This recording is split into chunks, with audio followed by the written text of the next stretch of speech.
أهلا بيكم في حلقة جديدة من The Story of You. دايما بيكون معانا قصص نجاح مختلفة، والحقيقة حلقتنا النهاردة هي فعلا عن فيلد مختلف، قصة نجاح مختلفة، بروجكت مختلف أو فكرة مختلفة مش موجودة ومش متعارف عليها قوي.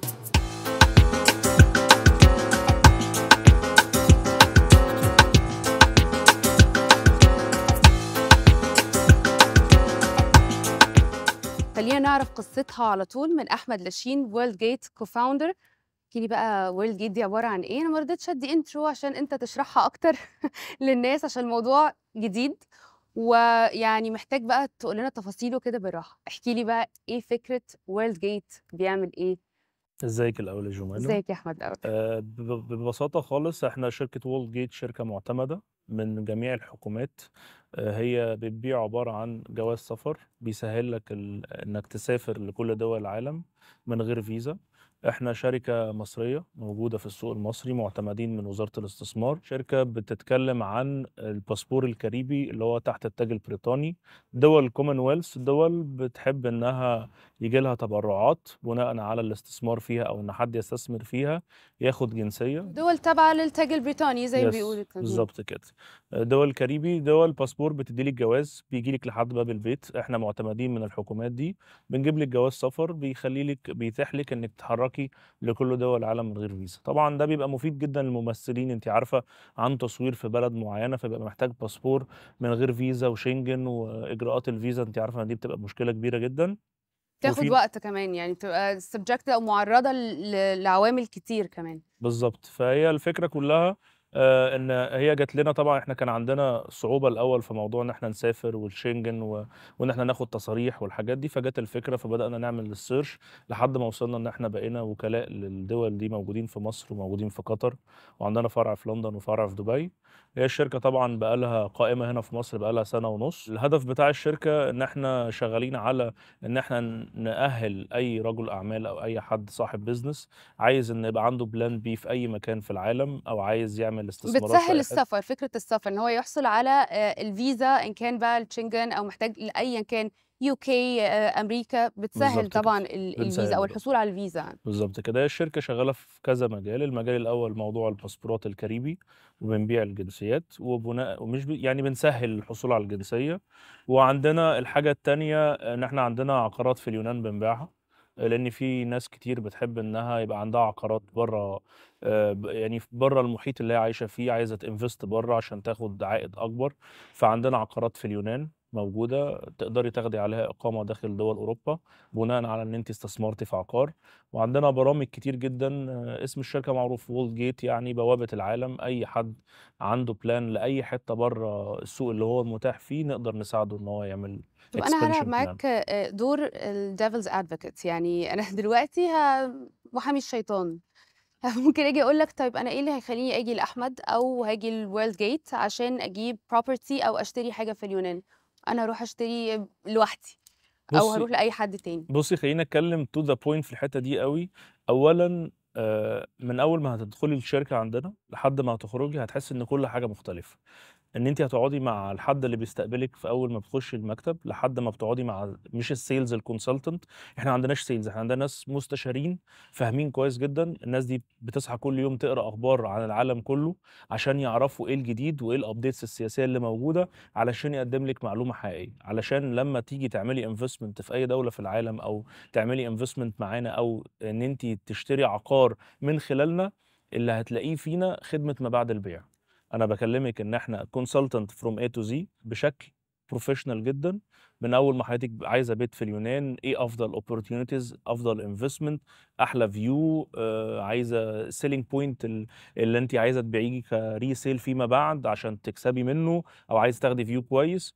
هو مستشار. والحمد لله بفضل الله إحنا الشركة بفضل الله حققت نجاحات في خلال سنة ونُص. طبعًا إحنا عملنا collaboration مع value، وكانت الcollaboration اللي اتعملت مع value الشركة الوحيدة اللي بتبيع باسبور بالقسط. يعني إحنا الشركة الوحيدة اللي في السوق المصري بتبيع الباسبور ده بالقسط مع value، على طبعًا حوالي 5 سنين عارف installment أنا سنة. ساكتة، أنا عندي أسئلة كتير أوي بس مستنياك تخلّص كلامك عشان أسألها. هي الفكرة كلّها إن إحنا كشركة بفضل الله هدفنا الأول والأخير إن إحنا نساعد الشخص اللي عايز فعلا يستفاد من اي خدمه بره السوق اللي موجود فيه. احنا من اول ما بنتعامل مع الكلاينت بيجي لنا الشركه، بنقعد نعرف ايه اللي هو محتاجه، بنشوف ايه الاوبورتيونيتيز اللي موجوده قدامه وبنفردها له زي على التيبل واحنا قاعدين، وهو بيختار وبيبقى ليه الديسيجن في الاخر. احنا بس مجرد مستشارين. وطبعا عايز اقول برضو ان مفيش حد مستشار في الشركه او كونسلتنت في الشركه غير لما بيتم تدريبه على اعلى مستوى. النهارده كل الكونسلتنتس الموجودين في الشركه هم ابديتد على كل حدث سياسي واقتصادي بيحصل في اي حته في العالم يوميا. طبعا في لانك احيانا الكونديشنز بتتغير. طبعا، والسوق بتاع السوق اللي احنا شغالين فيه ده سوق طبعا كله اخبار اقتصاديا وسياسيا، فبيبقى ممكن يغير اي حاجه. فما فيش كونسلتنت غير لما يبقى عنده النو هاو وانفورمد بكل التفاصيل. هو شغل زيه زي البورصه كده. فاحنا دايما لازم يبقى الناس اللي عندنا كواليفايد انها تعرف تتقابل مع الكلاينت وتعرف تديله معلومه صح. والافضل من ده ان احنا عندنا خدمه ما بعد البيع. يعني النهارده جمانه جت خدت من عندي الجواز، عايزه فيما بعد تدخل ابنها، عايزه تدخل بنتها من عندي، بدل ما تروح للسفاره انا بقدم الخدمه دي. فكره خدمه ما بعد البيع ان انا بديكي ابديتس اول باول على الحاجه اللي انت اشتريتيها. ممكن الحاجه دي في يوم من الايام تبقى جايبه لك عائد او ROI، فلازم تعرفي البنفيتس بتاعتها. طب زي خلينا نمسكها نقطة نقطة عشان المشاهدين ما ايه او الاودينس كده ما يتوهش مننا. خلينا نعرف ايه البنفيتس، نعرف منك ايه البنفيتس بتاعت الباسبور الكاريبي، ايه اللي ممكن حد يستفيد بيه غير طبعا وبيسهل له الفيزاز بقى عامة الشنجن وانه UK او امريكا او واتس ايفر اللي عايز الديستنيشن اللي عايز يروح. ايه بصي، هي تاني؟ الحكومة المصرية بتدي الحق لأي مواطن إنه يمتلك جنسية تانية.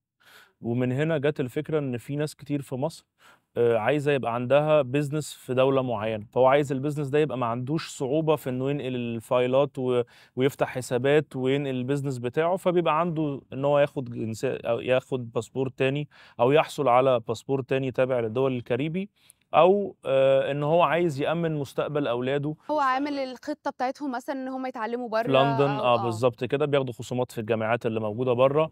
وميزه الجواز ده ان هو بيورث لجميع الاجيال. يعني انت النهارده عملتيه اديتيه لابنك، ابنك اتجوز هيديه لاولاده، وهكذا. وبيورث لجميع الاجيال. فهي ميزه ان هو طبعا لاي حد بيبقى لي شريعه علشان يسافر، علشان يبقى عنده اكسس على العالم، ما يبقاش عنده مشكله. واللي يستنى، لان انت بتحجزي تذكره الطيران بتطلعي على طول، ما بتستنيش فيزا.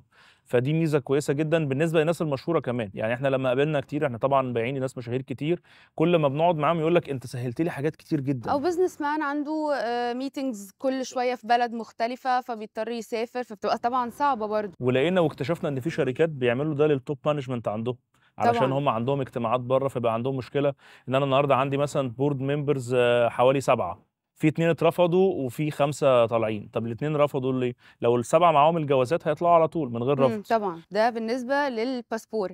بالنسبه بقى للاقامه، انت بتبقى بتبروفايد الريزيدنشيب لايه؟ بناء على عقار. النهارده اوروبا عامله برنامج ان يمكن لاي حد شراء عقار داخل اوروبا. يعني من اليونان لو اشتريتي ب 250 الف او 500 الف يورو تقدري تاخدي اقامه اللي هي الجولدن فيزا، اقامه داخل دول اوروبا. ففي ناس كتير عايزه يبقى عندها اقامات في اوروبا علشان يعلم ولاده بره، عايز ولاده بعد كده لما يطلعوا يعيشوا يبقى معاهم جولدن فيزا. هي مين بيبقى ليها افادتين. الافاده الاولى ان انا اشتريت بيت وعملت فيه انفستمنت وهيجيب لي ROI او عائد سنوي، او اشتريت بيت وخدت عليه اقامه داخل دول اوروبا فاستفدت من ناحيتين. فدايما في كلاينتس هنا كتير او في عملاء دايما بتدور على حته ان هو يبقى عنده بيوت بره، عايز يستثمر بره، عايز يفتح مطعم بره، عايز يفتح شركته بره. فعشان يفتح ده يبقى عنده اقامه الاول، فبيبدا بان هو يشتري طب وورلد عقار. جيت بتساعد في الإقامة بس، توفير الجولدن فيزا بس أو الإقامة بس، ولا وورلد جيت بتساعد برضو في إن هو يعني بتادفايز اتليست هي ممكن تبدأ فين، إيه البرايم لوكيشنز، إيه الحاجات دي؟ بصي، هنرجع للنقطه اللي انا كنت بتكلم فيها ان الكونسلتنت بيدي السيرفيس للكلاينت بتاعه فول سوليوشن. فول سوليوشن ازاي؟ ان حضرتك اول ما بتيجي انت ما عندكيش فكره انك عايزه بيت، انا عايزه اقامه في اوروبا. فبيبدا الكونسلتنت يشرح لك ايه البروسيس اللي تعمليها علشان تاخدي اقامه في اوروبا، ويبدا يشرح لك ايه البيوت وايه السيلينج بوينت اللي في البيوت علشان خاطر يعرفك العائد اللي هيجي لك من ورا البيوت دي ايه. فهي الفكره كلها ان احنا بنقدم سيرفيس فول سوليوشن. العميل من ساعه ما بيجي لنا لحد ما بيمشي هو بيبقى خد زي ما بيقولوا فروم A to Z كل الانفورميشن اللي هو محتاجها. الشركه بنمضي عقود مع الكلاينت علشان يبقى في ما بيننا زي تعاون ان العميل ده موافق ان احنا نقدم له الكونسلتيشن دي، علشان فيما بعد لما يبقى عايز يعرف اي معلومات يبقى معانا في الابديتس بتاعتها. وطبعا الكونسلتنت اوتوماتيكلي بيبعت له ابديتس اول باول، ايه اللي حصل في البلد، ايه اللي بيحصل في الوضع الاقتصادي، الوضع السياسي، بحيث الكلاينت يبقى متابع. فانت بتدي كلاينت سيرفيس فول سوليوشن النهارده بيشتري عقاره، بتتابع معاه على اللونج تيرم، بيفضل مكمل معاه. فبتبقى عباره عن زي ما بيقولوا شراكه مع الكلاينت، او ريليشن شيب ممتده لزمن طويل. حلو قوي. بس اعرف منين وورلد جيت كريديبل؟ يعني اعرف منين ان الشركه دي موثوق فيها؟ الشركه معتمده من جميع الحكومات، ومعانا شهادات بتداول الخدمه دي، ومعتمده في السوق المصري من وزاره الاستثمار. والحاجه الاكيده كمان ان احنا الاونرز بتوع الشركه مصريين، فاحنا موجودين، عندنا سجل تجاري وبطاقه ضريبيه. في شركات بتتداول الخدمه دي، بس الاونرز مش موجودين في مصر او مش مصريين او يحصلوا على الجنسيه المصريه. فدي حاجه كويسه جدا لاي عميل ان هو يلاقي ان الشركه دي معتمده، وان الاونرز بتوعهم مصريين ومعروفين في الماركت. فدي بتديهم كريديبيليتي اكتر، لان طب احنا دي بنبيع نقطة كمان مهمة الجنسيه قوي. المصريه. دي بقى النقطة أنا كنت لسه عايز أسألك فيها، فكرة إن أنتوا معتمدين من وزارة الاستثمار. إحنا كل ده السيرفيسز اللي اتكلمنا عليها، اللي هي لو مصري عايز يستفيد إنه يسافر بره، أو بتسهل له إنه يقدر بالظبط. يسافر دول خارج مصر. بس لو هنعكس بقى الوضع، يعني دلوقتي لو هنقول إن في حد من بره مصر مش مصري وعايز يجي مصر يستثمر أو أيا ما كان السيرفيس اللي محتاجها. طبعا الجنسية المصرية بدأت من فترة، هي عليها طلبات كتير، واحنا الحمد لله تعاقدنا مع وزارة الاستثمار والجنسية المصرية، وحدة الجنسية المصرية، ان احنا نساعد العملاء بتوعنا اللي جايين مغتربين، لان احنا بيجي لنا عملاء كتير مش مصريين. بنساعدهم في الحصول على الجنسية المصرية. البرنامج بتاع الجنسية المصرية برنامج واضح، إن أي حد يقدر يستثمر 300 ألف دولار داخل العقارات في السوق المصري يقدر يحصل على الجنسية بناء على ورق طبعا واشتراطات والشروط لازم يستوفيها طبعا. بالظبط لازم يستوفيها. فاحنا بنساعده على دوان، واحنا الحمد لله بفضل الله عندنا كذا عميل آه، يعني وصلنا ان هو ياخد الجنسيه المصريه. ودي حاجه كويسه جدا ان احنا شغالين في كل البرامج باعتماد من جميع الحكومات وجميع الجهات الحكوميه. طبعا دي نقطة مهمة جدا أكيد. بس أنا معلش، أنا عايزة أعرف أنت جبت الفكرة دي منين؟ يعني الفكرة آه، دي مش out of the box. دي يعني حاجة جديدة تماما، أو أتليست بالنسبة لنا هنا. بصي، هو الموضوع جه ببساطه خالص. انا ليا صديق عمري محمد حسن، صاحبي وحبيبي جدا. كان هو بدأ فتح الفكرة نفسها، كان هو مش عارف ياخد الباسبور، كان مش عارف يسافر.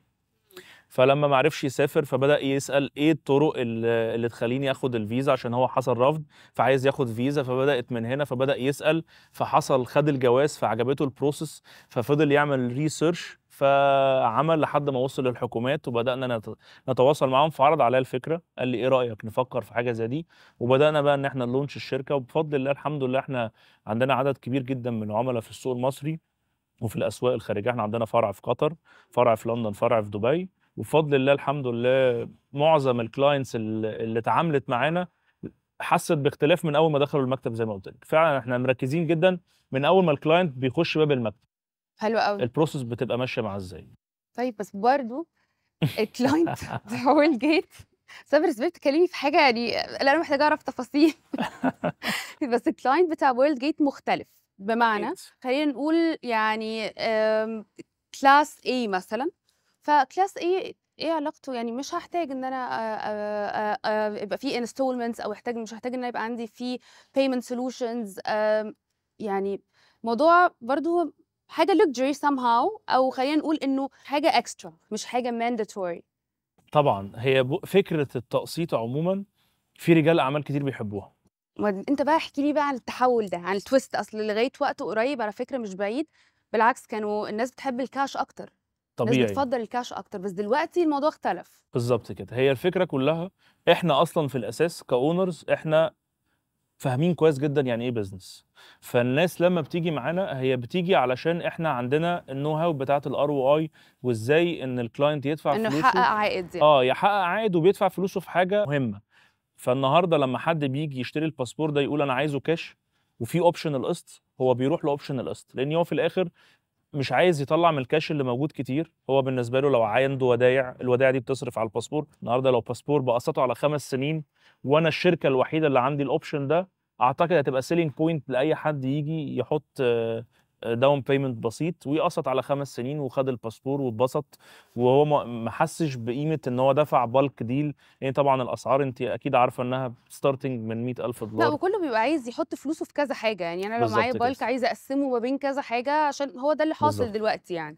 إحنا عندنا clients كتير معانا فعليًا، يعني موضوع اليونان ده جِه منهم هم، إحنا أصلًا ما كانش عندنا vision لليونان، لإن كانت اليونان لسه مش يعني من حوالي سنتين كانت لسه ما فيهاش يعني ROI عالي، فلمّا الclients بدأوا يقولوا لنا إحنا عايزين نعمل investment وعايزين نركّز، عايزين يبقى عندنا بيوت، عايزين نفتح شركات برّه، بدأنا نشوف إيه الopportunities لقينا اليونان فيها ROI رهيب جدًا، فبدأنا إحنا الclients اللي عاملين لهم باسبورات already يطلعوا معانا اليونان يبصوا فيعجبهم العقارات، فبدأنا نبني لهم، فبدأنا إحنا يبقى عندنا العقارات بتاعتنا للشركة الMilk World Gate تبقى بتتباع للclients بتوع World Gate أصلًا، فهي عشان كده اسم الشركة هتلاقيه بيسرفيس على الكلاينت ان هو بوابه العالم، انت عايز تروح فين واحنا بنساعدك انك تروح بشكل فيري بروفيشنال، وبتاخد كل اللي انت محتاجه زي ما قال الكتاب. طب دي حاجة لطيفة جدًا. أكيد أول ما ابتديت كان في challenges كتير، لإنه زي ما قُلت لك الموضوع شوية شائك، محتاج إن أنتم يبقى ليكم credibility عالية جدًا عشان الناس خاصةً في النقطة دي هتبقى محتاجة تبقى متأكدة من الشركة اللي هي بتتعامل معاها والاسم اللي بتتعامل معاه، وبما إنها فكرة طبعًا out of the box زي ما قُلنا، يبقى الchallenges بتاعتها بتبقى أكبر. ده حقيقي. هي الفكرة كلّها جات من إن الclient نَفْسه أو العميل هو لمّا بييجي يبُص على شركة، بيبُص على history، بيبُص على image، بيبُص على quality. فالنهارده إحنا عشان نحقق ده قعدنا فترة طويلة ندرس الmarket، وندرس أصلًا كرايتيريا العميل المصري إيه اللي بيحبه، هو بيدوّر على حد يثق فيه، بيدوّر على خدمة محترمة، بيدوّر على ما بعد البيع بقى. يعني النهارده إحنا بِعنا، فيما بعد أنا متابع معاك، أنا باعاملك بنفس الخدمة اللي أنا كنت بادّيها لك في الأول والّا لأ؟ فالنهارده لو ركّزت على كل client وادّيته الservice صح، automatically الclient ده هيبقى هو أداة التسويق بتاعتك طبعًا، الحقيقية، صح. بس ادّي له خدمة صح. من ساعة ما بدأنا في السوق المصري، إحنا لقينا إن معظم الشركات في السوق المصري ما عندهاش قسط. إمم. ودي كانت يعني أقوى point لينا في إن إحنا نطلع في الtop 3 في السوق المصري، إن إحنا نشتغل على موضوع القسط. فطبعًا الناس بتوع value، أكتر ميزة باحبها في الناس بتوع value إن هم ناس سريعة. أنا باحب السرعة جدًا في الbusiness. ألو، مساء الخير، في 1، 2، 3، يالّا عقود، مضينا، launch، clients، نشتغل. فهي الميزة كلّها إن الcollaboration اللي ما بين الشركات الناجحة بينتج عنّه result محترم. وبتوصل والend user كمان أو الclient بتاعك الservice بتوصل له أسرع. بالضبط كده، والclient بيبقى عنده كذا حاجة، عنده الكاش وعنده القسط وعنده options، وإن هو يبقى أنت مميز في حاجة مختلفة عن باقي الmarket، دي حاجة ادّتنا edge مختلف كويس جدًا. وطبعًا خدمة ما بعد البيع والconsultant ومن أول ما الclient يخش الباب اللي أنا قُلت لِك عليه طيب، ده. اتفقنا. طب بصراحة كده، معاك أنت الباسبور بقى ده، طبعًا، دفعته كاش والّا فيزا؟ كاش. إيه ده، اشمعنى بقى؟ ما علشان ما كناش لسه ما مضينا كنتش مع لسه طب لو رجع بالضبط. بيك الوقت هتدفعه كاش والّا فيزا؟ لأ طبعًا هادفعه مع value، لإن هو بالنسبة لي أنا واحد لأ مش لو كاش ولا فيزا، أقصد كاش والّا والّا كاش يعني والّا أقساط. payment بُصّي، solutions. هو الأقساط دايمًا بيحب أي حد يدفع أقساط، لإن هو في الآخر بيبقى عارف حجم المصروف بتاعه إيه الشهري فبيوزّعه. فالنهارده أنا عندي بيت، عندي باسبور، عندي عربية، عندي second home، فلمّا ده كلّه أبقى جايبه وباقسّطه، غير لمّا أكون جِبت البيت ومستني أخلّص علشان أحوّش وأجيب البيت اللي بعده وهكذا. فهي تبقى حسب depends on يعني دلوقتي بقيت أنت بتستخدم الpayment solutions دي أنت بقى، يعني في طبعًا حاجات كشخص تانية. طبعًا، أنا إمم. طبعًا باستخدم value نفْسها، مع إني ممكن ما ابقاش محتاج إن أنا أدفع على قسط. هي في راحة نفسية غريبة في الموضوع ده. طبعًا، تحس إن أنت مرتاح ضميرك مش مأنبك وأنت وبتشتري حاجات بتشتري. كتير. صح، يعني بيجيب صح. أكتر من حاجة، فهي نفس الskill بتاع الclient إن أنا النهارده لو نازل أشتري حاجة واحدة، لأ أنا هاشتري 5 حاجات، إمم. فهي دي ميزة للclient حلوة أوي. طيب لو يعني هتقول message للناس اللي ممكن تكون خايفة شوية من الموضوع ده، أو يعني حاسين إنه لأ، أنا ممكن أكون مش محتاج أصلًا الservice دي، تقول لهم إيه؟ بُصّي، هي طبعًا الأوضاع السياسية والأوضاع الاقتصادية في العالم كله ما فيهاش بالانس هي يعني. محتاجة إن أنت تدوّر على opportunities دايمًا برّه محيطك. برافو عليكِ، هي النقطة دي مهمة جدًا، أنتِ اتكلمتِ في نقطة مهمة، إن أي حد عمومًا لازم يبقى عنده plan B وplan C، إن أنا عندي دايمًا بُكرة أنا هاعمل إيه، ولازم أبقى محضّر لأي مخاطر ممكن تحصل، في أي لحظة. أنتِ الوضع العالمي بيتقلب في لحظة، فالنهارده معظم الناس اللي بتفكّر أو رجال الأعمال أو الناس اللي عندها خطة في دماغها دايمًا بيحب إن هو يبقى عنده plan B. أنا هاطلّع الجواز ده، طب هيفيدني بإيه دلوقتي؟ لأ ده هيفيد أحفادي، ده هيفيد أحفاد أحفادي، ده أنا أمِّنت مستقبل جيل كامل ب بمبلغ بتمن عربية، أمِّنت مستقبل أحفادي. لإن النهارده إحنا من أول ما بنتولد بيتحط في دماغنا فكرة أنا عايز بيت، الاستقرار الحقيقي إن أنا يبقى عندي بيت. في ناس تانية الاستقرار الحقيقي بتاعها عربية، في ناس الاستقرار بتاعها باسبور، في ناس الاستقرار بتاعها إن هو يبقى عايش برّه. في ناس الاستقرار بتاعها إن أنا أوفّر لولادي فرصة مثلًا إن هم يتعلّموا برّه مصر، بالضبط. يدخلوا جامعة برّه مصر، ودي بتبقى بالمناسبة مصاريف كتيرة جدًا، ففكرة إن حتى تأمّن لهم ده، لإن زي ما أنت كنت بتتكلّم معايا دلوقتي قُلت لي إن في benefits كمان خصومات ليها في علاقة جميع طبعًا في كل جامعات لندن، ودي ميزة كويسة جدًا ليهم، وفي نفس الوقت هو العميل اللي دايمًا عنده خبرة بالسوق العالمي هتلاقيه فاهم كويس جدًا الservice بتاعتنا.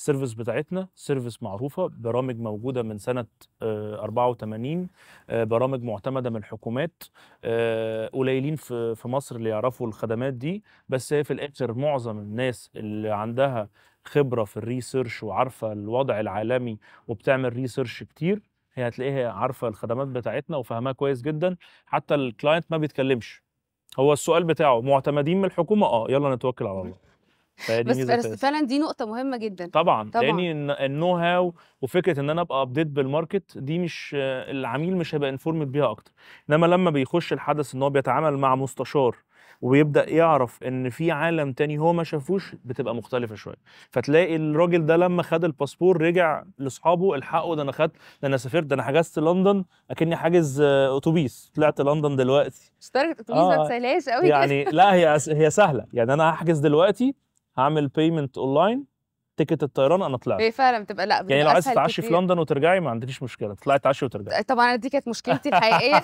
مش عارفة أتصرّف إزاي. طب أخيرًا يا أحمد قُل لي إيه الexpansion plan بتاعتكم؟ إحنا طبعًا عندنا فرع في التجمع في 5A، عندنا expansion plan إحنا هنفتح فرع أكتوبر، وبإذن الله عندنا إن إحنا نفتح في دول قريب أوي، ليبيا والعراق بإذن الله، لإن إحنا عندنا عُملا كتير جدًا بييجوا لنا السودان، ليبيا، عراق، سوريا، فمعظم الclients دي لمّا بتيجي لنا بيدّينا indication إن في في آآ markets تانية محتاجة إن أنتم تكونوا موجودين بالضبط كده، فيها. وحتّة إن إحنا نسوّق كمان للجنسية المصرية في الmarkets دي بالفكر بتاعهم هتبقى أفضل، يعني أنا لمّا يبقى عندي مكتب مُعتمد من الحكومة المصرية داخل دول حوالينا محيطة، وبيقدّم الجنسية المصرية، هتلاقي الناس اللي عندها حالة حرب أو عندها مشكلة أو عندها مشكلة اقتصادية عايزة ملاذ آمن وعايزة وطن يقعدوا فيه. فالجنسية المصرية بتبقى مفيدة في الحتّة دي، إنِّك عندِك جيش وعندِك وطن وعندِك بلد بحجم 100 مليون نسمة، فتقدري تعملي فيها أي business، فكويس جدًا إن أنتِ تركّزي على opportunities زي دي. فالexpansion plan بتاعتنا الفترة اللي جاية داخل مصر هتبقى في فرع الشيخ زايد إن شاء الله قريبًا، وبإذن الله في مفاجآت تانية كتير لناس يعني ممثلين ومشهورين جدًا هنlaunch معاهم الفترة اللي جاية.